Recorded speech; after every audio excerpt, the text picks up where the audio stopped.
The Ghana card sole identity document for the continuous voter registration exercise. The House has directed the Electoral Commission to present a new one with a guarantor system reinstated in there. Stay with us. We'll go into Parliament right now. Parliament is still in session. We'll give you details, and I'm joined by a democracy expert as well. Meanwhile, the bank also has warned that the general public will get into those issues as in the new revenue bills still on the radar of Parliament tonight. And we understand that that is an issue that is still going to be determined before the House rises. Today, what we're getting is that Parliament is still in session. My colleague Komla Kloche is still in Parliament. Our parliamentary correspondent is going to be joining us later. Stay with us. Also, the Bank of Ghana has warned the general public to desist from using the cedi notes in making bouquets and hampers. We'll tell you the reactions from members of the general public, especially the ladies who fancy this, the position of the law, plus the position of the Bank of Ghana. We have a lawyer and a financial analyst joining us tonight. As always, we're very interactive. Let's hear from you. The hashtag is Ghana Tonight on Facebook and Twitter. Let's get talking.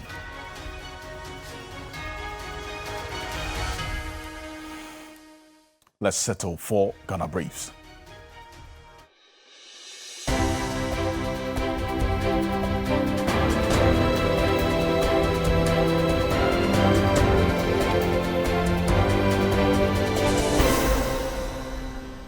Parliament has voted to reject the new constitutional instrument seeking to make Ghana Card the sole identity document for voter registration against the 2024 elections.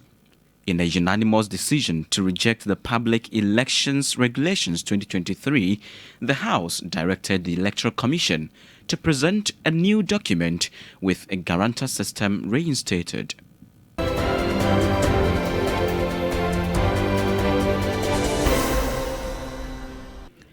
The minority in Parliament has accused government of failing to release allocations for the National Health Insurance Scheme, despite collecting over 3.6 billion cedis earmarked for the sector. Ranking member on the Health Committee, Kwabena Minta Akando, is also asking for a forensic audit of the IT infrastructure of the service. However, the majority is asking the NDC MPs to be realistic in their demands. They should be a bit considerate in their criticisms. We have taken it upon ourselves, and anytime before the formula is laid, leadership meets with them. There was a concern about ICT bill, which suggestion came from our side, and then the entire committee agreed to it, that they should go in for some forensic audit for us to be sure what is happening there. If there's a possibility of duplication of functions and all these are dealt with.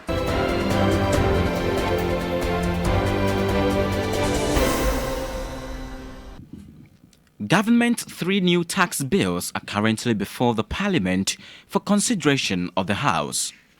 The tax handles are the Income Tax Amendment Bill, Excise Duty and Excise Tax Stamp Amendment Bills, and the Growth and Sustainability Levy Bill. In all, government hopes to generate approximately 4 billion cedis per year to supplement domestic revenue. Government says approval of the bills will help Ghana to secure the $3 billion deal with International Monetary Fund, IMF.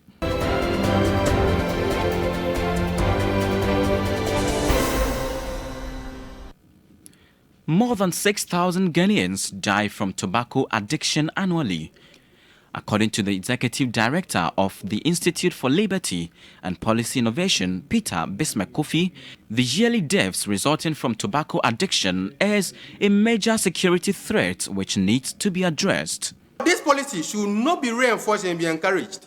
Instead of putting THR as at its risk, this is a very good opportunity to raise awareness that tobacco harm reduction in general and encourage smokers who cannot quit smoking should be encouraged rather to improve upon the way THR will be advanced to help them quit in totality.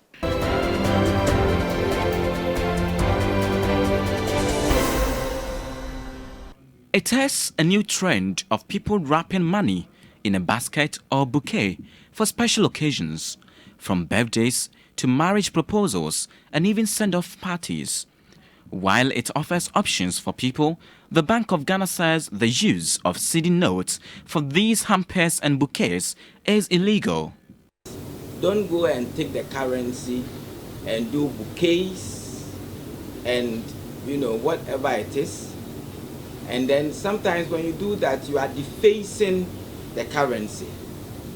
The currency had gone through a lot of processes of printing, and the Bank of Ghana is issuing it as a medium of exchange and as a legal tender. The public must desist from it.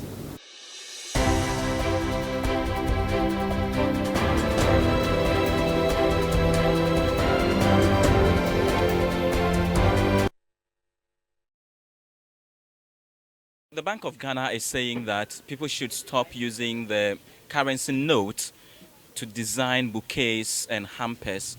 What's your own view? What do you make of this new directive? Now, the question is, how many times does the Bank of Ghana go out there to actually educate people on how to handle the currency? Bank of Ghana, first of all, they need to actually do a public education. They know these places. The places where they do the hampers and they do this bouquet, they know them. They can go there, sit with them, educate them first before they come out and issue the statement. Actually, I can say that psychologically it's a new booster. You understand? So there are a number of reactions to this. This is just one of many. Stay with us. We'll get into that because a number of people, especially the men who are responding to this Bank of Ghana directive, are happy because, look, it's going to save men of all their stress of being asked to do money bouquets for birthdays and proposals and so on. But then, the opposite sex is not too happy about it because it was a trend. And also, the people who are making a living out of this, these are the entrepreneurs who are into designing these money bouquets. All these opinions are weighing into this development from the Bank of Ghana. So stay with us, we'll get into that. But our focus is on Parliament.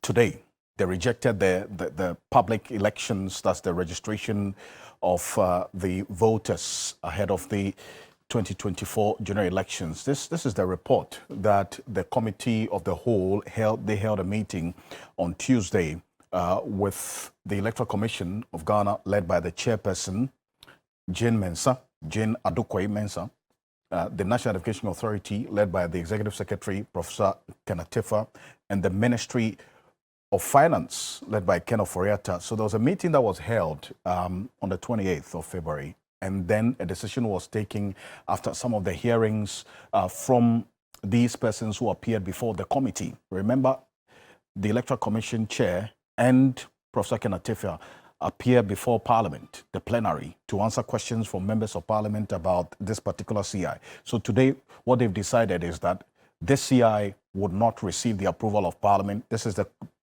2 pages of about 12 pages of this committee's report. We'll get into it. Stay with us. They give reasons why they are asking that the Electoral Commission should come back with a new CI and then include the guarantor system alongside the Ghana card as the sole document for the continuous registration exercise. So we'll have a few minds joining us on this matter.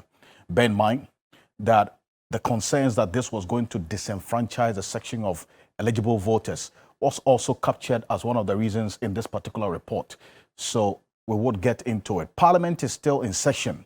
Today is the last day, and as we know, they pack a lot of things on the last day, and then they go into the night, and concerns have been raised about that because some of the MPs get tired, and at this age, a lot of them are on various medications. I speak to some of them, and these are the concerns that they raise.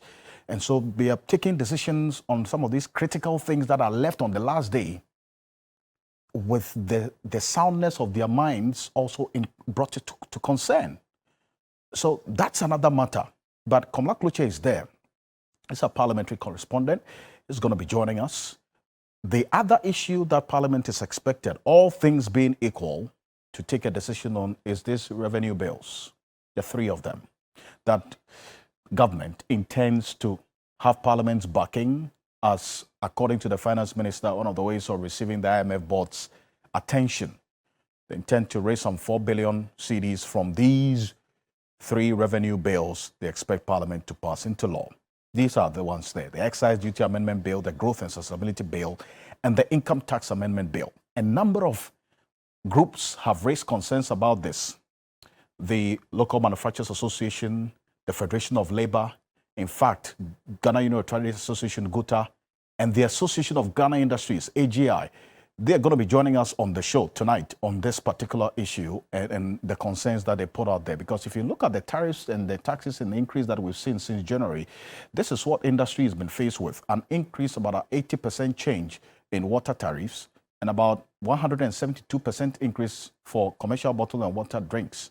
Electricity has gone up by 65%. That's the percentage change. Now, if you look at the local manufacturers, these are the list of taxes and tariffs that they are faced with now. They have to pay. Okay. This is in addition to what is going to happen if Parliament goes ahead to approve this. So there is concerns about the cost of doing business. And if the cost of doing business goes up, guess what? They are businessmen and women. They're going to find a way of passing on the cost to you and I, the Ghanaian people, who are already faced with all sorts of economic hardship. And so if the things that you go onto the market to buy, the price of it is going high, the income in your pocket is not increasing, but due to the increasing cost of doing business, the private sector has no option and to pass it on all to us so they can survive. Or else they also go into importation of finished products. That doesn't help our manufacturing sector. So we have a big conversation tonight. Stay with me. We'll be back shortly after this quick break.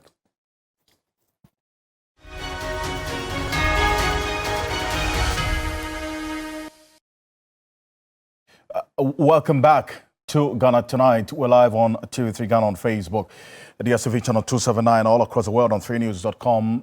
Let's go to Parliament right now. We're hearing some worrying news coming in from there. My colleague Komla Kluche, who's a parliamentary correspondent, is joining us on Zoom. Komla, thank you so much. I understand you've just got wind of some information about a deputy minister who's also a member of parliament, is said to have been involved in an accident. Tell us more.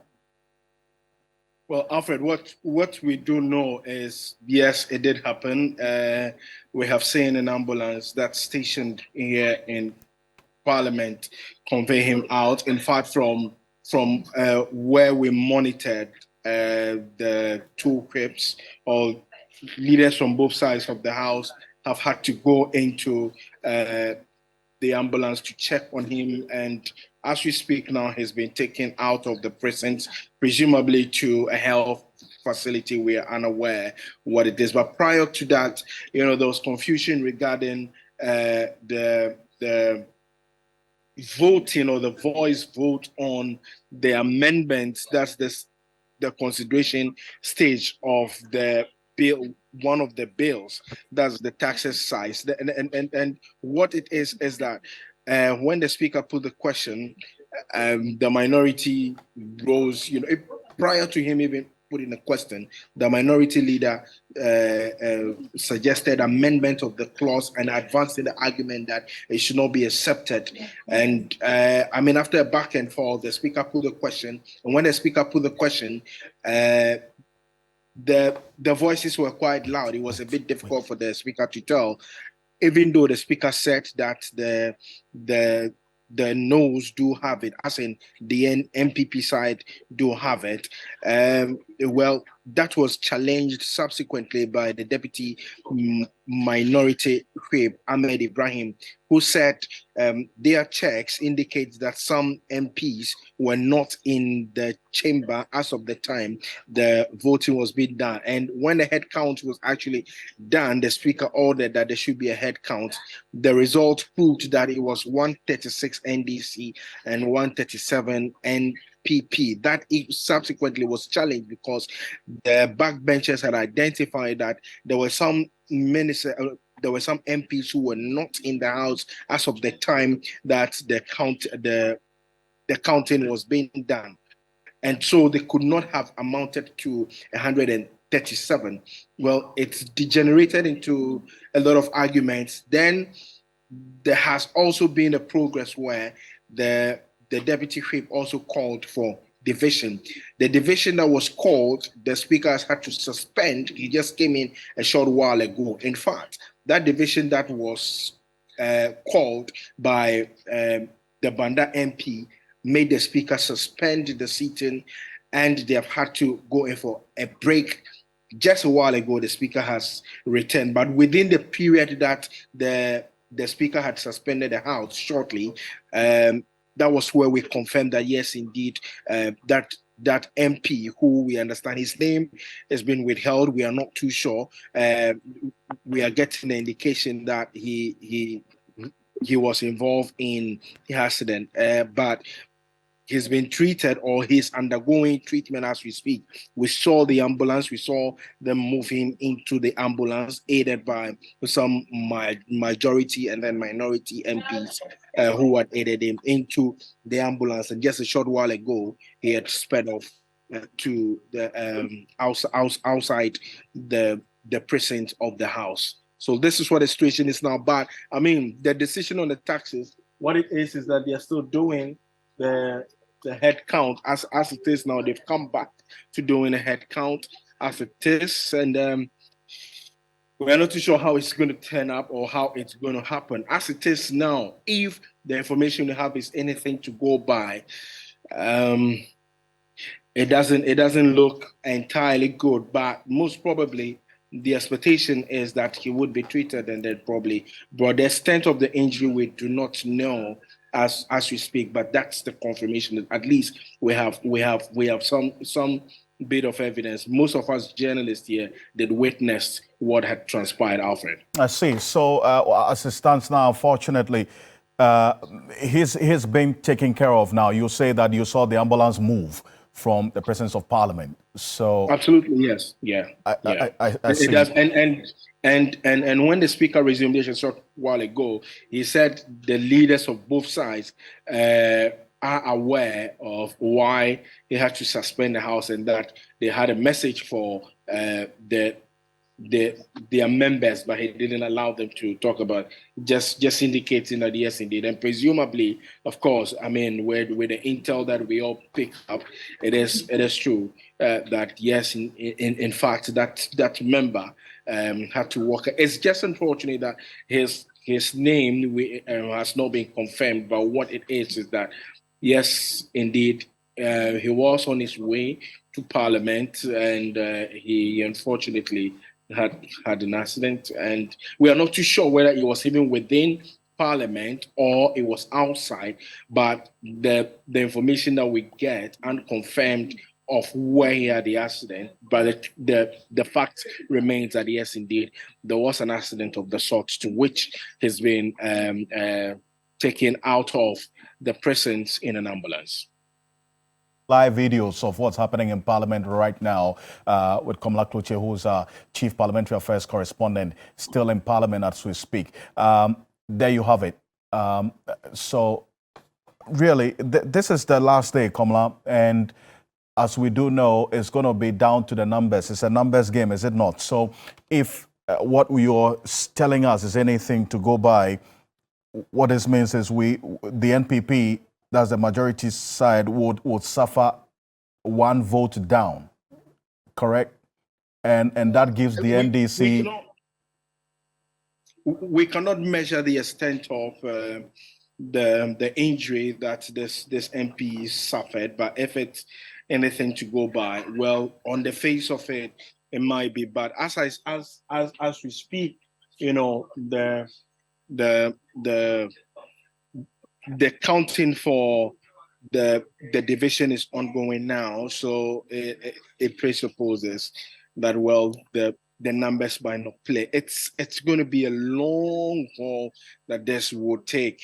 It would be a bit longer, and if that MP does not return, it probably will mean that the NPP may be down by one, but the expectation, even from the tone of the body language of some of the NDC MPs, of course, I mean, this is their colleague. It's just an unfortunate accident, and so I mean, they do not wish him bad or anything. What it is that they are expecting that if any treatment has to be given to him as quickly as it is assessed by doctors, he needs to come back into the house and then join his colleagues, and this is done. But I can tell you for a fact that the backbenchers on the minority side were not happy that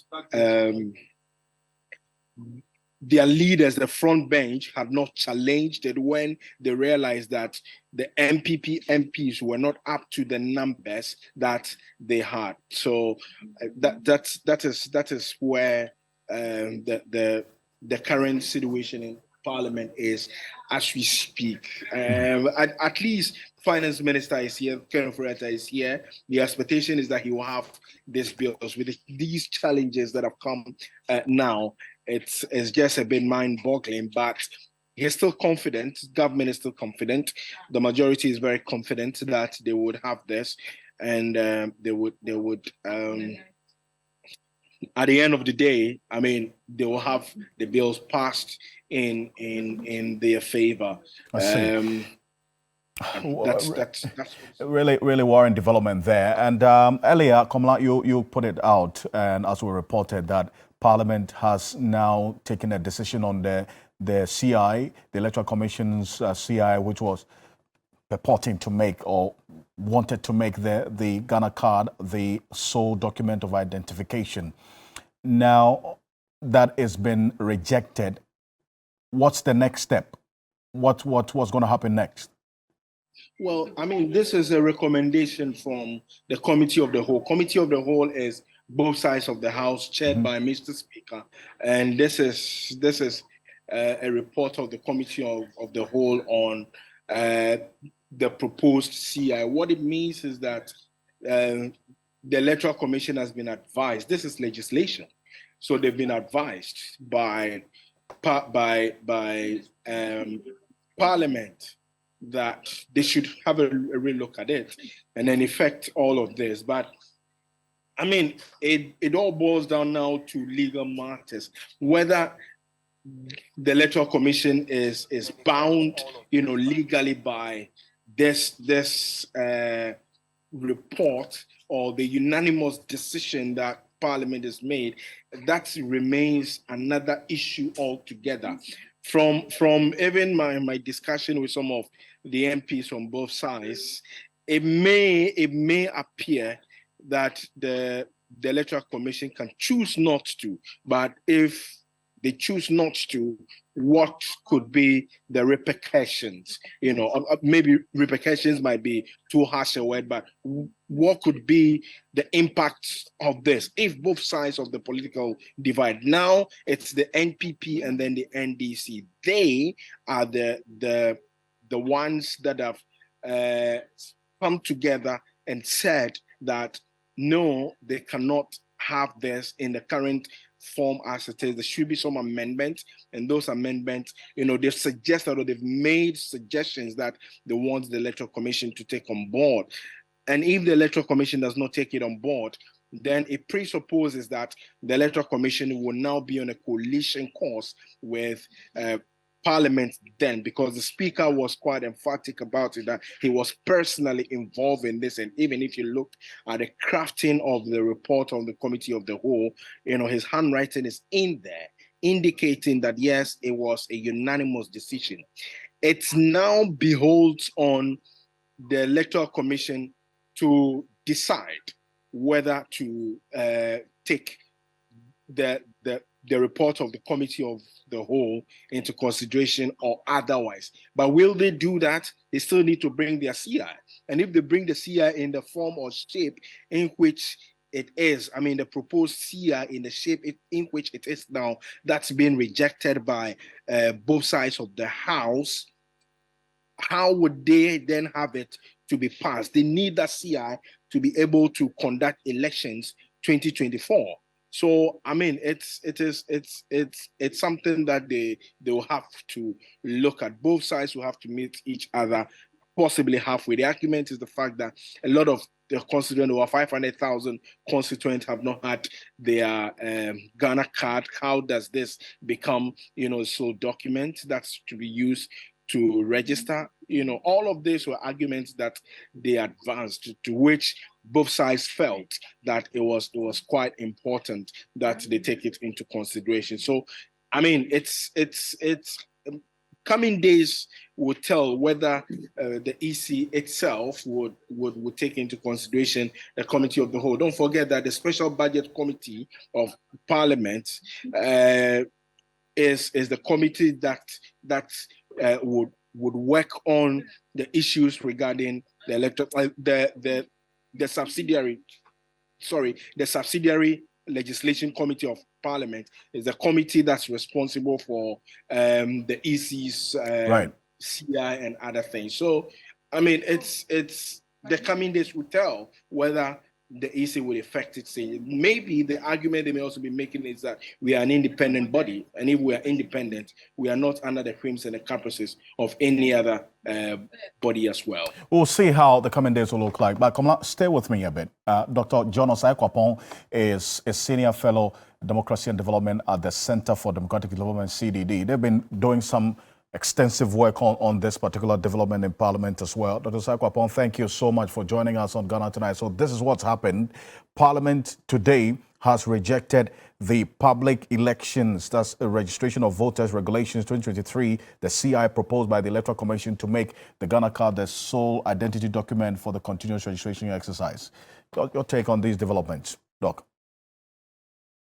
Fred, I think it's good for the governance process. I think it's good that Parliament gets to weigh in. We've seen quite a lot of contentions around a lot of parliamentary issues where both sides tend to be divided, heated debates, etc., etc. Yes, I know that there may be some there were some on the majority side when this issue started coming up several months ago, who had the backing of the EC had their backing.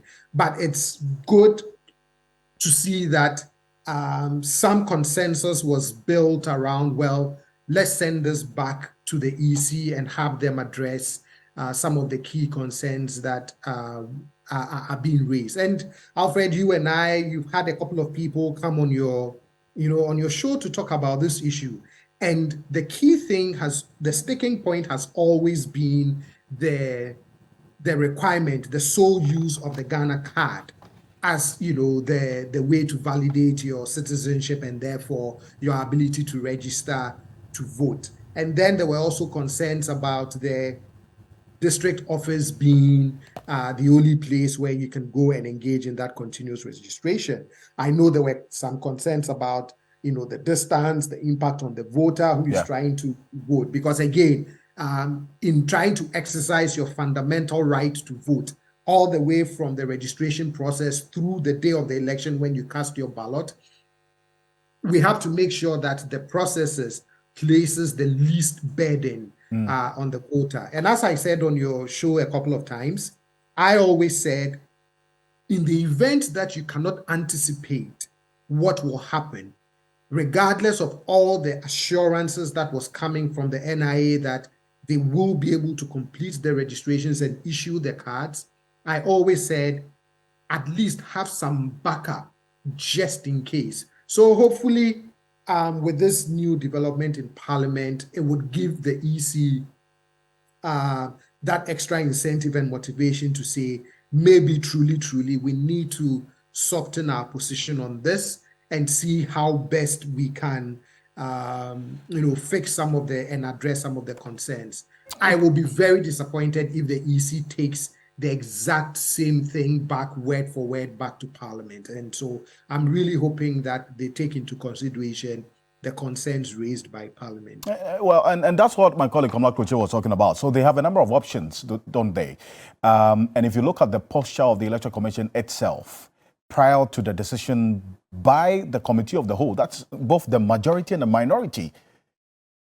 And the speaker also now putting out this report that they both agree that the concerns about people being possibly disenfranchised is indeed legitimate, so EC go back. Juxtapose that with the Electoral Commission's own posture about these concerns prior to today.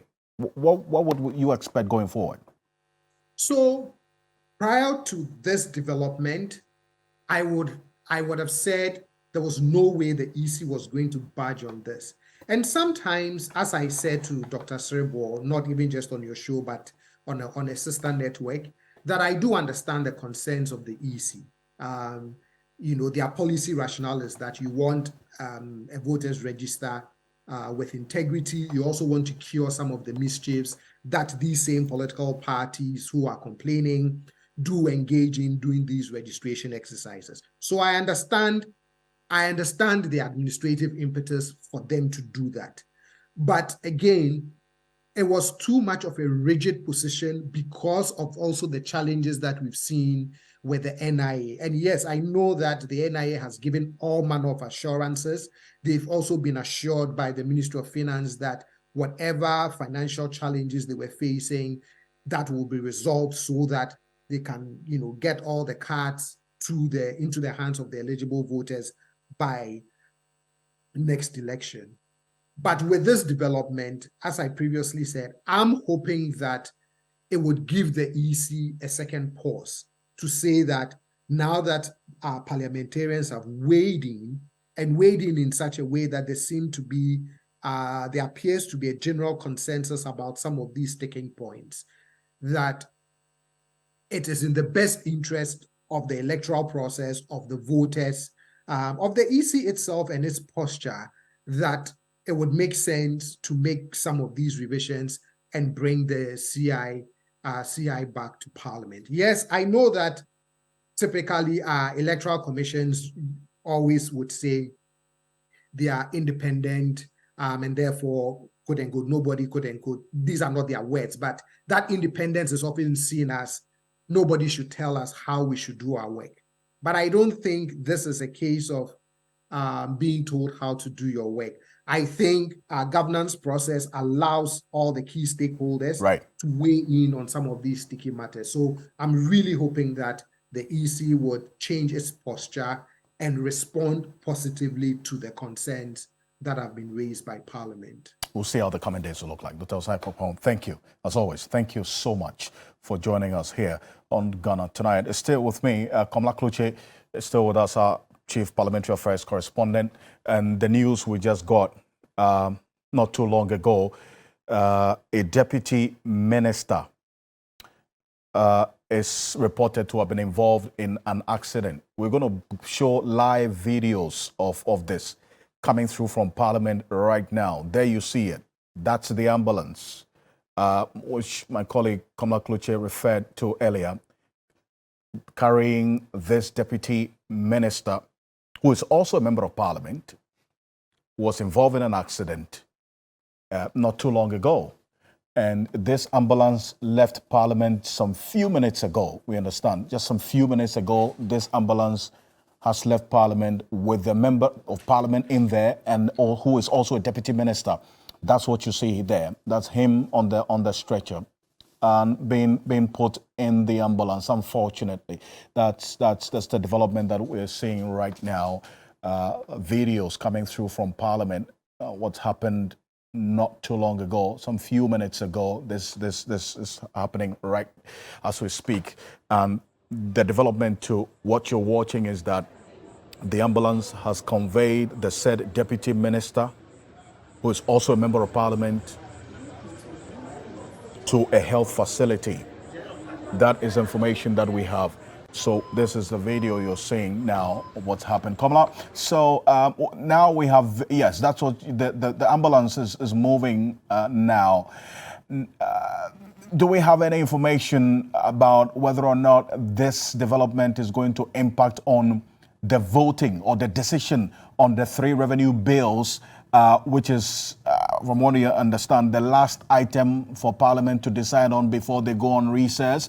Are the leaders taking this into consideration so as to either wait for him to be attended to and brought back, or they're still going to go ahead and vote without him, which is obviously going to impact on the NPP's numbers? Well, from what I'm just picking up inside the chamber is that the excise duty amendment bill that has just been passed, because the numbers from what the speaker said, he counted what he saw. The speaker hit the gavel, indicating that has been passed. So one out of the three has been passed, meaning we're left with the income tax and then the growth and sustainability levy bill. So it means that the excise duty amendment bill has been passed just a short while ago whilst we were on air. The speaker's gavel has gone off, indicating that has been passed. So it's left with the income tax amendment bill and then the growth and sustainability levy bill. The growth and the sustainability, we know that's going to be raking in much of the amount, over 2 billion, that's going to be bringing. That is yet to be considered. Now, I think what's going on is the amendment on some of the clauses for the second reading, and after that, then we'll see a vote on it. If it's anything to go by, maybe the NDC MPs may be advancing it that, okay, once you're shot with one, it cannot happen. So it means that if that's anything to go by, I have not seen the deputy minister come back, that MP or the deputy minister come back into the chamber yet.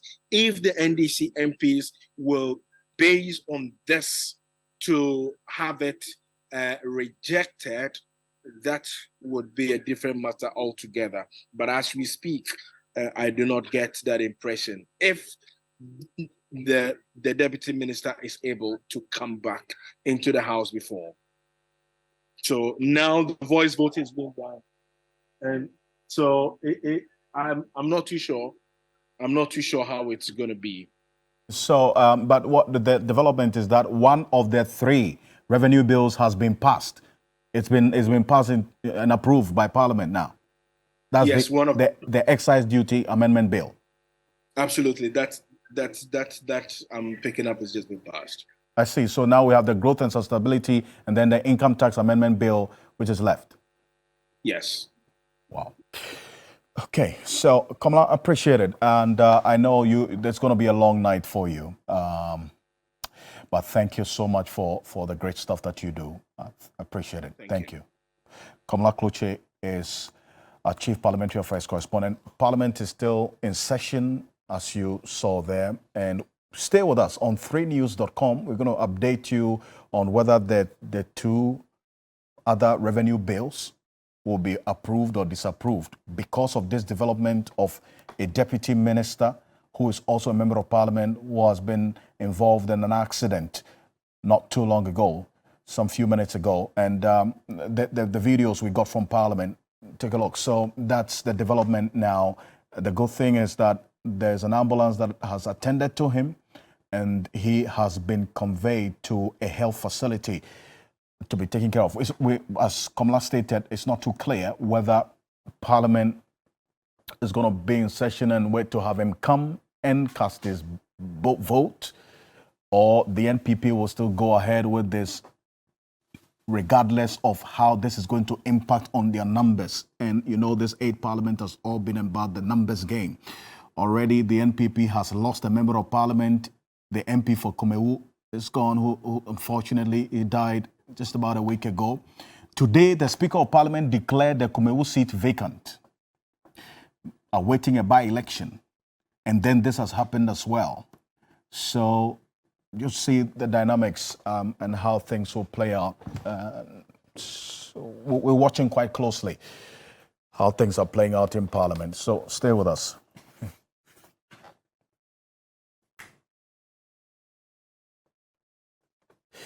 Well, while we are at it, the Bank of Ghana has been talking about money bouquets and the position of the law on it, even though it's created or has been a source of business for a lot of young entrepreneurs especially. But this is what the Bank of Ghana has been talking about. Take a look. Received one personally, but this is how it looks like. This is the money bouquet, and I understand we have the money cake, we have the money box, and we have the balloon money. So it comes in different varieties. The first time I saw a money bouquet, it felt different. A deviation from the use of flowers, which used to be the thing. And over time, it gained popularity, especially on social media, with young ladies often receiving these bouquets. Money, everyone loves money. Everyone brightens up when they see money. So, and it's a form of showing love to your loved ones, friends, family. It makes people do this more than just sending a normal mobile money. The increasing demand for this form of gifting has obviously created for vendors a new stream of income. Araba, who has been into events, decor and management, took a chance on the craze barely a year ago and is already reaping the benefits. What people will miss out is the service charge you receive from it, because if someone should bring, let's say, 100 cedis to 500 cedis, probably you can charge between 150 to 300. So, I mean, people are going to lose money. But she would have to take a second look at this, because the Bank of Ghana Currency Act 64 speaks about using banknotes for things other than that purpose for which the Currency Act was issued. It is against the Bank of Ghana policy. You should know that the currency is issued by the central bank and is a legal tender and is only supposed to be used as a medium of exchange. As a medium of exchange. So please, I want to encourage the public, those who are doing it should desist from doing it. It is not in line with the policy, so you must stop. As part of the process, banknotes are glued with sellotapes and sticks. Others are either rolled or folded to depict flower bouquets. This, the bank says, goes against the Currency Act 64. We don't always fold the money. So if we could do it as I've done it, if they would allow us to do it as I have done it today, then I think that would be good. But if not, and they don't want us to do it at all, I think people will lose business. Few weeks ago, the Central Bank of Nigeria also issued a similar directive which includes legal action against perpetrators. This is how some Ghanaians have been reacting to the new directive. It defaces the currency and it's not, the best. Because if looking at the 1 cedi note now, it's very, very appalling. It's not even nice. So I don't think it's right for the public to use that to do a bouquet or something. Now, you know what? There are divergent views and opinions on this matter.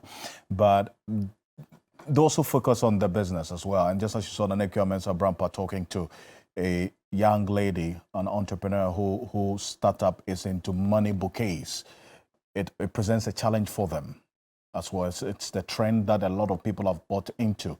But we hit the streets to interact with people about this. Currency. Bank of Ghana, first of all, they need to actually do a public education. They know these places. The places where they do the hampers and they do this bouquet, they know them. They can go there, sit with them, educate them first before they come out and issue the statement. Actually, I can say that psychologically it's a new booster. You understand? Yeah. So you've received a hamper and there's money inside.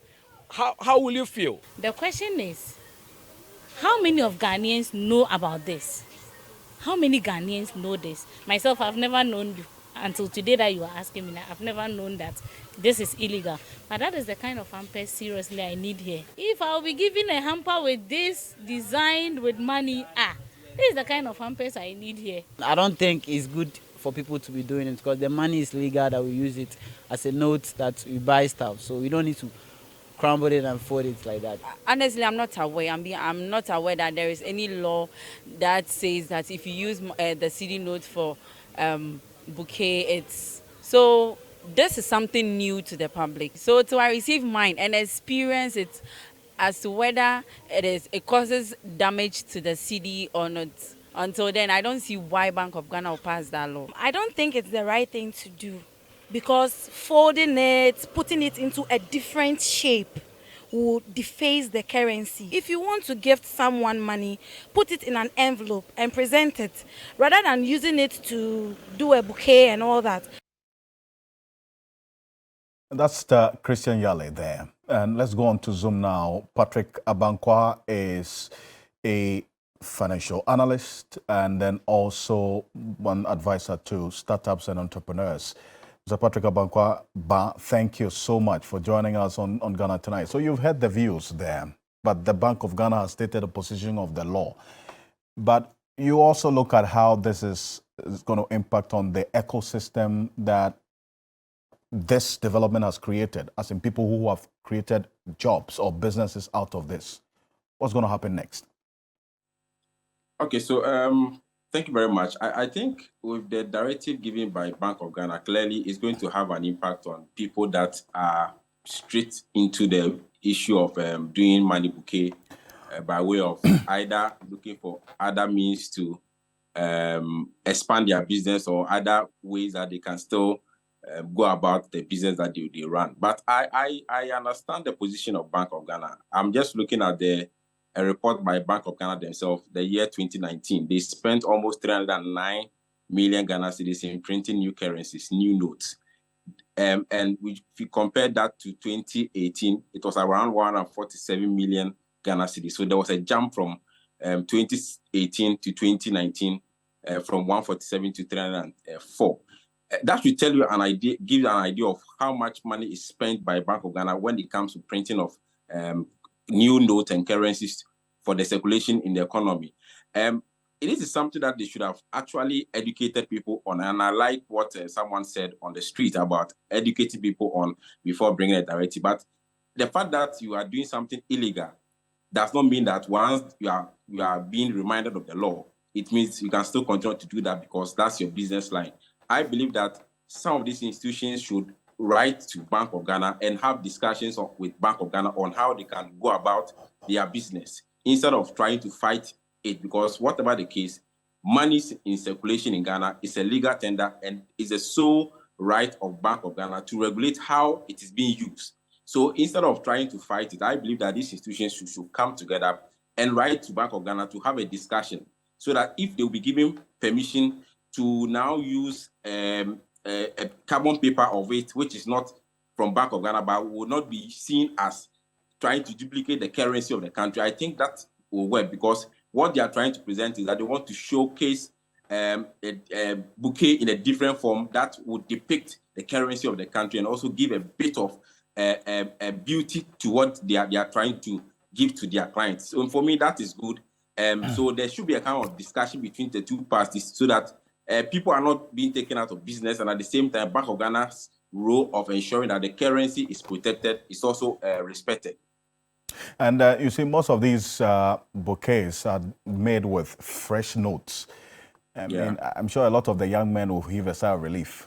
I mean, this is going to save us all from these demands. But I mean, the proposal you make about they making a case to the Bank of Ghana, in what form should that come? I mean, maybe in a minute.